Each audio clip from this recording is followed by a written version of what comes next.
헌법재판소 결정에 따라 최상목 권한대행이 마은혁 후보자를 재판관으로 임명할지 관심이 쏠리고 있습니다. 윤 대통령 탄핵 심판의 변수가 될 수 있는 만큼 최 대행의 선택에 따라 전국은 또 한 번 요동칠 가능성이 큰데요. 관련한 내용과 한 주간 여론조사 흐름까지 김철현 경일대 특임교수, 배종찬 인사이트K 연구소장과 짚어보겠습니다. 안녕하세요. 안녕하십니까? 안녕하십니까? 네, 어제 헌법재판소가 이 마은혁 헌법재판관 후보자의 임명 보류에 관한 권한쟁의 심판에서 국회 측의 손을 들어줬습니다. 일단 최상목 대통령 권한대행은 존중한다라고 하면서도 이 임명 시기와 여부 등을 밝히지 않아서 궁금증이 더욱더 커지는데요. 이제 강제성은 없는 거잖아요. 어떻게 결정할 것으로 좀 예상하세요? 일단은 이 헌법재판소의 결정이 두 가지거든요. 예. 하나는 국회에서 선출한 마은혁 재판관을 임명하지 않은 건 위헌이다.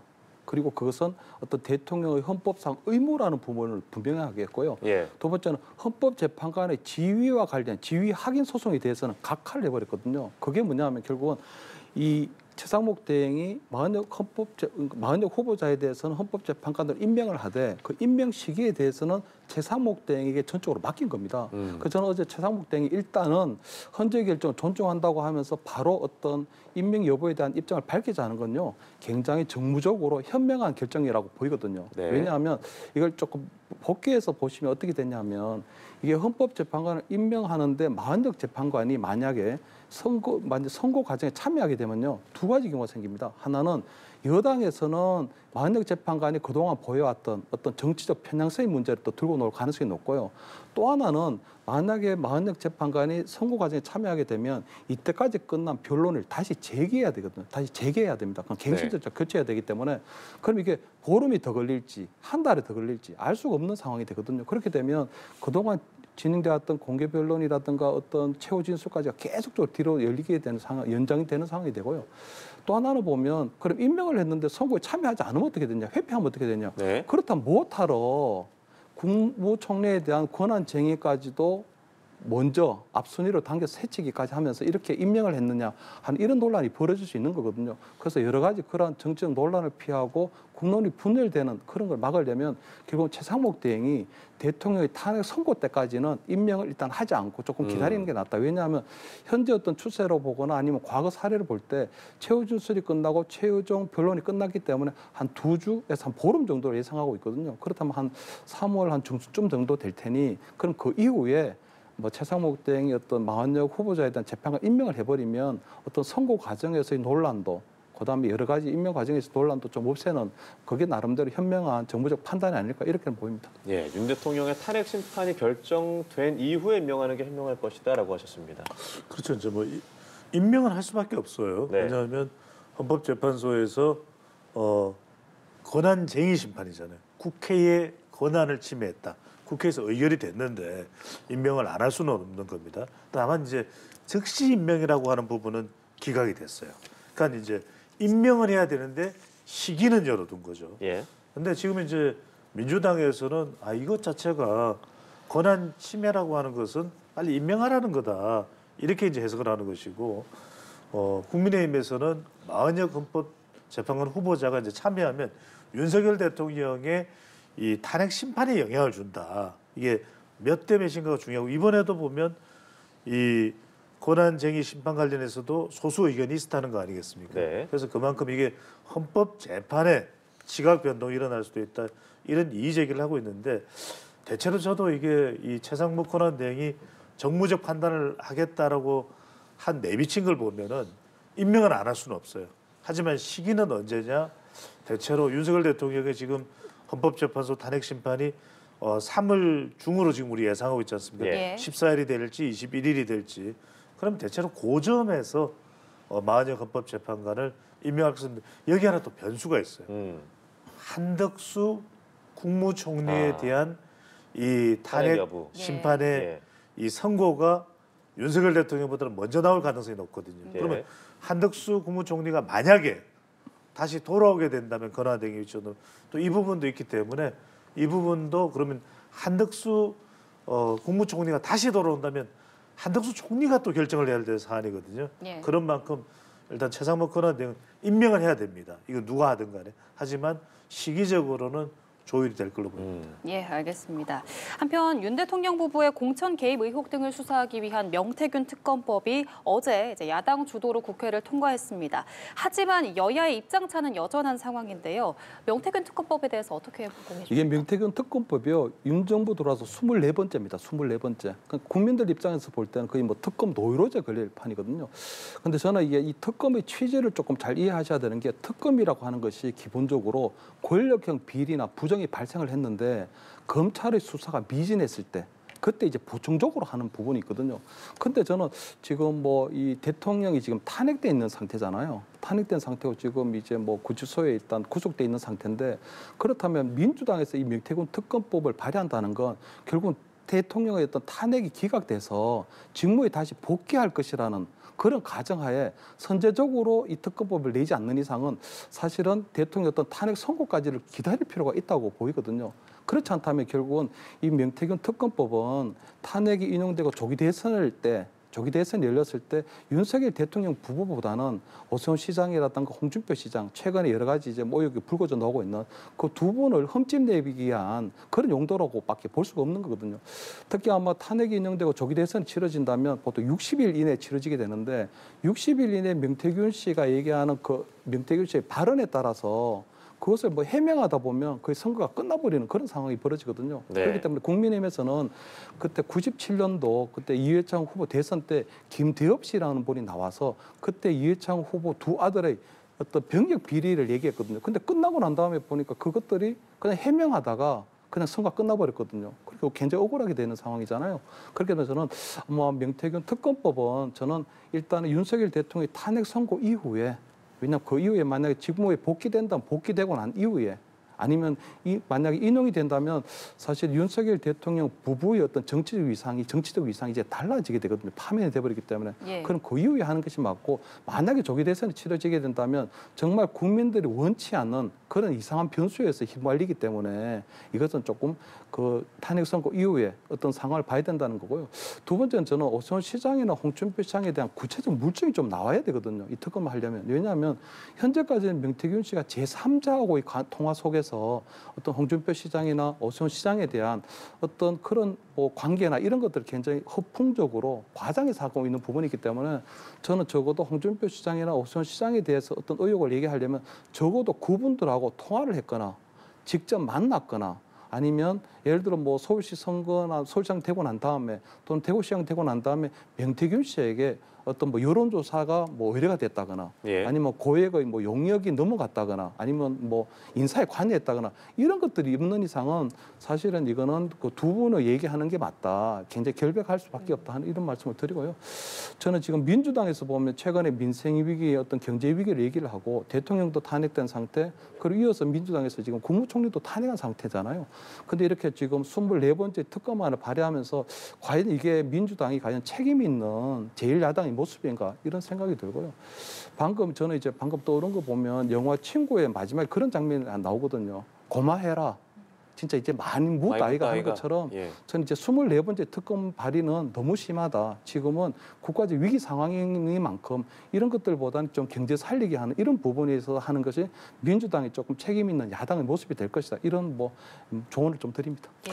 근데 이거는 우리가 두 가지로 나눠서 봐야 될 것 같아요. 네. 이게 명태균 씨 또는 명태균 특검법이 여당을 정치적으로 흔들고자만 한다면 그것은 좀 우리가 신중할 필요가 있을 수도 있겠죠.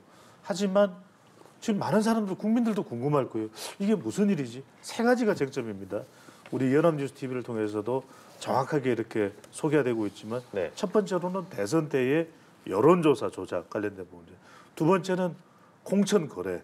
이거는 김영선 전 의원도 등장을 하는 대목이잖아요. 예. 예. 세 번째는 뭐냐면은 바로 산업단지 등 특혜 관련 이런 부분이잖아요. 이게 명확하게 밝혀져야 돼요. 근데 수사를 한다고 해서 창원지검에서 수사를 했지만 중간수사 발표된 거 보면 여전히 또 거론되는 게 황금폰이거든요. 그래서 뭐 휴대폰이 황금 색깔도 아니에요. 근데 황금폰이라는 것이 마치 이 007 영화의 제목처럼 뭔가가 있다라는 거잖아요. 근데 자꾸만 이 것만 이야기될 뿐 사실 실체는 안 드러나잖아요. 예. 그럼 저는 중요한 것은 이게 정치적으로 흔들고 안 흔들고 따라서는 상당한 녹취록도 공개가 됐고 이제 전문이 소개됐죠. 그러니까 대통령이 당에서 그 뭐 말들이 많아. 근데 그 뒤에 내용이 또 공개가 됐단 말이에요. 그러면 이건 빨리 저는 서울중앙지검에서 정확하게 수사를 해서 뭔가 한금폰이 있든 또는 민주당에서 받은 제보가 좀 치명적이게 해서 빨리 공개해야 될 것 같아요. 그러니까 이건 제일 좋은 거는 지금 한참 수사를 해왔습니다. 그러니까 서두를 이유도 없이 이미 조사가 돼 있을 거예요. 그걸 있는 그대로 실체 그대로 다 빨리 정확하게 밝히는 게 필요하다. 안 그러면 이걸 언제 손을 대죠? 그러면 또 대선에 영향을 준다고 손대지 말라고 할 것이고 또 그렇기 때문에 저는 이것도 시기의 문제인데 1차적으로는 빨리 서울중앙지검에서 수사 내용을 치밀하게 해서 발표할 필요가 있을 것 같고 아니면 이게 온갖 또 정치적 논란에 휩싸입니다. 조기 대선에 거론되는 그 인물들한테 영향 주는 거 아니냐, 또 흔들게 하는 거 아니냐, 또 치명적으로 또 직격을 날리기 위해서 윤석열 대통령과 김건희 여사에게 또 그런 내용 아니냐 이렇게 또 각종 논란과 의혹 공방이 펼쳐질 수밖에 없거든요. 예. 그러면 또 만약에 조기 대선이 실시된다면 조기 대선 다음 날 특검 통과시키자 이런 이야기 나올 수밖에 없어요. 그래서 저는 지금 좋은 방법도 국민들의 상당한 의혹을 풀어낸 것. 서울중앙지검에서 이 수사를 최대한 치밀하게 강도 높게 해서 최대한 빠른 속도로 저는 보름 이내가 됐든 발표를 하는 게 필요할 것으로 보입니다. 네, 알겠습니다. 저희가 이번 주에 있었던 여론조사 흐름도 살펴보도록 하겠습니다. 윤석열 대통령의 이 탄핵신문 최종 변론이 화요일에 마무리가 됐죠. 먼저 MBS에서 나온 여론조사 결과부터 확인해 보도록 하겠습니다. 탄핵에 대한 의견 인용해서 파면해야 한다 54%, 기각해서 직무에 복귀해야 한다 38%가 나왔고요. 리얼미터 여론조사에서는 인용해 파면해야 한다 52%, 기각해 직무 복귀해야 된다가 45.1%가 나왔습니다. 이 또한 윤석열 대통령 탄핵에 대한 이 헌재의 공정성에 신뢰도에 대한 여론조사에서는요. MBS는 신뢰한다 52%, 신뢰하지 않는다 44%, 리얼미터 신뢰한다 50.7%, 신뢰하지 않는다 45%로 나왔습니다. 자세한 내용은 중앙선거 여론조사 심의위원회에서 확인하실 수 있습니다. 공통적으로 보면 이 탄핵 심판, 이 인용에 대한 의견보다도 신뢰한다는 의견이 조금씩 좀 빠지는 느낌도 있고 어떤 결정이 나오든 양측에서 좀 대립하는 양상이 커질 것 같은데요. 최근에 나온 여론조사 흐름 어떻게 보셨습니까? 일단은 뭐 탄핵 찬성이 아무래도 탄핵 반대보다는 조금 더 높게 나오는 그 예. 흐름은 계속적으로 동일하게 유지되고 있다는 생각이 들고요. 두 번째 이거 헌법재판소에 대한 어떤 신뢰도가 지금 굉장히 불신율이 높아지고 있거든요. 그거는 결국은 아마 최후 진술이 끝난 과정에서 볼 때 헌법재판소의 어떤 공개 변론 과정을 국민들이 다 지켜봤거든요. 지켜봤기 때문에 거기서 비롯된 헌법재판소가 과연 공정하게 이 재판을 진행하고 있느냐 이런 것에 대한 문제 제기가 있다고 볼 수 있고요. 또 하나는 보면 어제 아마 마흔역 재판관에 대해서 이제 규형 결정이 내려졌는데 아마 국민 여러분들께서도 이번 달 2월 3일 날 그때 불과 선고를 2시간 앞두고 그때 마흔역 이 후보자에 대한 권한쟁의 심판을 선고를 하려고 했는데 연기했죠? 그 2시간 앞두고 전격적으로 연기했거든요. 예. 아마 그때 저는 이 헌법재판소가 가지고 있는 권위나 신뢰가 그 일정에 땅에 떨어졌다고 보입니다. 왜냐하면 선고 2시간 전에 이 우원식 국회의장이 청구한 이 청구인 자격이 있는지 없는지 이제 그때 알았다는 거거든요. 그렇기 때문에 그 이후에 결국은 국회에서 어떤 뭐 헌법재판관 40여 후보자에 대한 임명 촉구 결의안이 나오면서 사실상 사후적으로 절차를 아마 보완하는 그런 과정을 거쳤기 때문에 어떻게 보면 그 2월 3일 선고 자체가 미뤄진 것 자체가 헌법재판소의 신뢰를 땅에 떨어졌다 이런 생각이 들고요. 특히 우리 뭐 윤석열 대통령 탄핵 심판에도 보면 어떤 헌법재판관들 어떤 정치적 편향 문제는 여전히 나왔는데다가 거기다 보면은 어떤 충분하게 그럼 윤석열 대통령의 방어권이 보장이 됐느냐. 왜냐하면 1시간 30분이라는 그 증인 신문이 너무나도 짧거든요. 왜냐하면 일반 민사재판이나 형사재판에서는 보통 며칠을 합니다. 왜냐하면 증인들에 대한 어떤 증언들을 확인을 해야 되고 검증을 해야 되는 과정이기 때문에. 그런데 보면 증인에 대한 주요 증인에 대한 심문 시간이 짧았고 두 번째는 대통령이 직접 심문하는 것도 제한을 했거든요. 그러다 보니까 과연 윤석열 대통령이 충분하게 방어권이 보장되고 있느냐. 방어권이 보장되지 않고 있다는 부분들을 국민께서 지켜봤고 특히 보면 형사소송법이 개정이 됐기 때문에 검찰에서 진술한 내용과 헌법재판소에서 왔는 내용이 다르고 만약 검찰 조사 내용을 동의하지 않게 되면 그것을 증거로 채택하면 안 되거든요. 그런데 그걸 네. 헌법재판관들이 증거로 채택했고요. 두 번째는 탄핵 심판이 시작되기 전에 벌써 검찰에서 진술한 검찰 조사를 먼저 받아봤거든요. 그렇게 되면 탄핵 심판도 하기 전에 검찰 조사를 먼저 보게 되면 사법적으로 예단이 생기지 않나요? 어떤 판단에 대한. 그렇기 때문에 저는 검찰 조사를 바로 증거로 채택한 부분도 결국은 불공정 시비가 됐다. 그래서 저는 이 헌법재판소의 어떤 탄핵 심판이라는 것이 3심제가 아니고 단심제인데 이렇게 조급하게 성급하게 이렇게 속도전으로 내냐, 그리고 충분한 방어권이 보장되지 않고 있었기 때문에 결국 헌법재판소가 어떤 결론을 내리든 탄핵 찬성 결론을 내리든 탄핵 기각을 하든 결국은 국민적 논란이 휩싸일 수밖에 없다. 그리고 거기에 대한 일부 어떤 굉장히 깊은 정치적 후유증이나 아니면 불복 여론이 나타날 수밖에 없다. 그 모든 것들은 헌법재판소가 중심을 딱 잡지 못하고 흔들렸고 그다음에 여러 가지 부분에 있어서 공정하지 못하다는 그런 것들을 국민에게 보여준 그 책임이 크다. 이런 말씀드립니다. 저는 뭐 김철현 교수님 말씀대로 과정에 대해서는 뭐 지금 왈가왈부가 있어요. 예. 또 설왕설래도 있고. 네. 그러면 그 속에 빠져서 우리는 헤어나오지 않을 건가요? 저는 제가 말씀드렸잖아요. 지금 진영강 고리 8년 전에는 500m, 지금은 5만 미터라고 그랬다가 지금 8만 5천 미터가 됐어요. 네. 그러면 이 상황을 그대로 끌고 갈 것인가? 그건 아니라고 봅니다. 그러면 헌법재판 변론 처음부터 다시 할 건가요? 그건 아닙니다. 그러니까 아무리 우리가 야구 경기 9회 중에서 1회부터 8회까지 아쉽더라도 경기는 9회 말로 끝나는 것이거든요. 그럼 지금 중요한 것은 저는 성복 불가 상태로 보여요. 그럼 해야 될 일은 지금 여야가 만나서 승복하겠다. 어떤 결과가 나오든 네. 인용이든 기각이든 승복하겠다. 그리고 대통령 변호인단과 또 국회 탄핵소추단은 또 한 번 더 만나야 돼요. 저는 만나서 누군가 대표가 되는 한두 사람이 만나서 저는 우리도 인용이든 기각이든 승복하겠다. 그렇게 돼야 된다고. 왜 말씀드리면 안 그러면 3월 대혼란이 올 거예요. 3월 26일 이재명 대표 공직선거법 위반 혐의 2심 선고. 네. 예. 대통령 3월 중 선고. 그런데 두 분 아시다시피 우리 연합뉴스 인포맥스도 있습니다만 경제적으로 3월이 너무 중요해요. 우리에게는. 과연 수출 반전이 되느냐. 지금 관세 이야기가 나오는데 지금 경제 안보, 북한은 러시아에 또 드론 특수 게릴라전을 수행할 수 있는 팀들을 보내는 상황이거든요. 이걸 누가 다루죠? 국내는 혼란이고. 그래서 저는 이제는 이 승복할 줄 아는 것도 중요합니다. 물론 여러 가지 아쉬움도 있고 불만도 있겠죠. 어느 쪽이든 간에. 하지만 지금은 다투는 시기가 아니라 저는 3월은 승복을 해야 되는 시기다라는 말씀입니다. 예, 알겠습니다. 다음으로 차기 대선 집권 세력 선호도를 묻는 여론조사 결과도 살펴보도록 하겠습니다.